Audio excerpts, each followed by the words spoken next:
We have with us Mr. Asit Bhandarkar, Primary Fund Manager for the JM Small Cap Fund. Asit, thank you for joining us. Pleasure. First question to you. As we stand today, small caps seem to be quite overvalued. What are your thoughts on this? And do you think that they've overrun their fundamentals? I guess it's a pertinent question given the strong rally that small caps have seen last year. Are they overvalued? I mean, that's something the time will tell us. Because the fact is that when we see stocks and when we see them in terms of the potential for future growth, the way our economy is functioning right now, the kind of opportunities that the corporates have, and we look at a ratio called the PEG ratio, PEG ratio. On that basis, adjusted for the growth, the small caps don't appear to be very expensive. Yes, we would have liked to buy them very cheap, etc. But the fact is that there is so much visibility in this country right now in terms of the economy, where it is going, and the macros, etc. And hence, I think some of that, visibility-related benefits are now coming into the valuations. So we have to be selective. Small caps always have been a stock selection game. Our skill sets in picking the stocks and a professional's approach, where we do a lot of groundwork, study, etc. before buying any stock. I think that should really help in positive outcomes. So yes, I guess the question really is relevant in that sense. Will we have a similar year to to what we saw last year? Perhaps not this year. We will have to be ready for more moderate outcomes. But the fact is that next couple of years, maybe half a decade or more, look very, very good for India. And I would think that anybody who has a reasonable time frame in mind will make superior returns. And so I think also one more thing, we did a study where we tried to see out of the Nifty 500 index, which are the fastest growing stocks, top 100 stocks in the Nifty 500.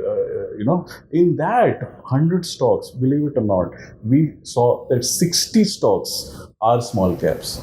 In fact, large caps would only be 15 out of the top 100 fastest growing stocks. Even this metric actually is similar when it comes to profit growth also, on a 3-year basis.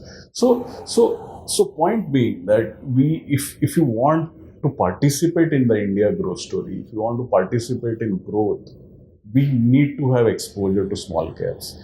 Yes, there would be genuine fears about valuation. There would be genuine fears about fraud. We need, as fund managers, to navigate those. This year, we feel that although last year everybody got rewarded being in small caps, this year it will be more selective. We will see, informed investors, well-researched investors doing much better. To put it bluntly, I think this is the year where there will be sort of a differentiation between men and boys. It's good that you touched upon global growth and India's place there, because globally growth seems to have slowed down. What do you think is contributing most to India's growth, and which market cap you see capture this India growth story the best? Yeah, that's an interesting question. You're right, actually, because see, globally, interest rates have gone up quite dramatically over the last 3 years. India, I think, has done much better on the macro front, particularly, the monetary policy, fiscal policy, which has resulted in a rise in interest rate, but not too much. It has not broken the back of the economy. But when we look at companies and the outcomes, we did a study about how the domestic GDP is doing versus the if you remove the export part of our GDP. What we realized is the domestic GDP could be growing at about 9.5%, whereas exports are growing at almost 1% or 1.5%. So this is a very interesting scenario, because all the companies which have more linkage to domestic growth are seeing benefits of top line growth as well as bottom line growth as well as margin improvement.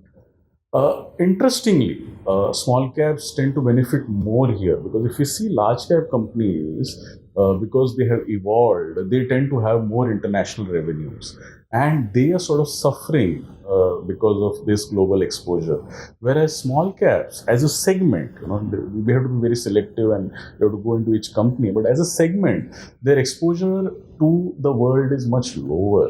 So, hence, when we look at projections and when we look at growth forward, we are seeing that the small cap segment seems to have far more reasonable growth when as we go into the next 2 years.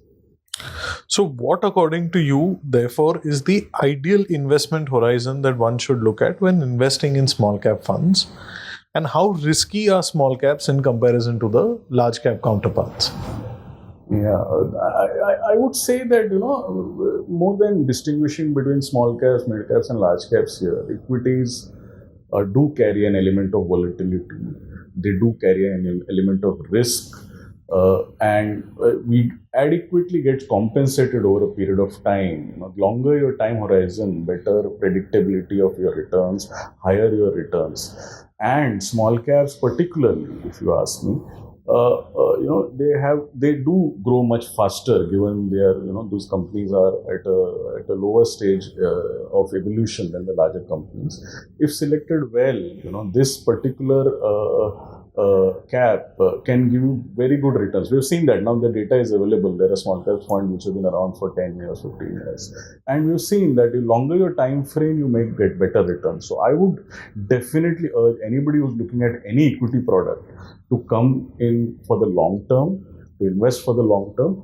And it's not too different for the small cap fund. Yes, we have studies where it shows that if chances of a negative return reduce dramatically as your time frame increases. But I would not isolate it to the small cap or a mid cap or a large cap. Generally, equities, you should have a long-term view, and it's a great tool to beat inflation over the long term. So, why has JM decided to launch a small cap NFO at this point of time? What are the advantages that you're seeing of doing so? See, we have as JM, we have been right now. I think we are in the midst of a journey called version 2.0. It's sort of a new birth for this AMC. And over the last 3 years, we have done a lot of capacity building as well as capability building. Plainly put, we have exhibited in our existing portfolios a lot of skill sets which are probably required for a small cap fund launch. In fact, I would say that if you just break down the performance of some of our existing funds which are doing reasonably well, you would realize that substantial amount of our performance has been helped by the presence of small caps in our portfolio. So sort of we've demonstrated our skills, and to be frank, whenever I visited our partners, our investors, there was always a demand that why don't we have a small cap from JM? So, we are in the business of managing funds, and I guess we had a product basket to complete. And here we thought that this was a particular product where our investment philosophy, which we call geek, high growth stocks with a reasonable filter on quality, with a mindset to manage risk and return actively. I think that would be a very good differentiator and give us a right to win as far as this particular product is concerned. So more than the timing, I think, this fund, it's an open-ended fund. It's going to remain perpetually with our fund house. So, the timing is, we are not, this is for the long term, and we have to do it someday. We felt very confident about our capabilities to manage such a fund, and hence we are launching this particular fund. Thank you, Asit. All the very best for the NFO. Thank you very much.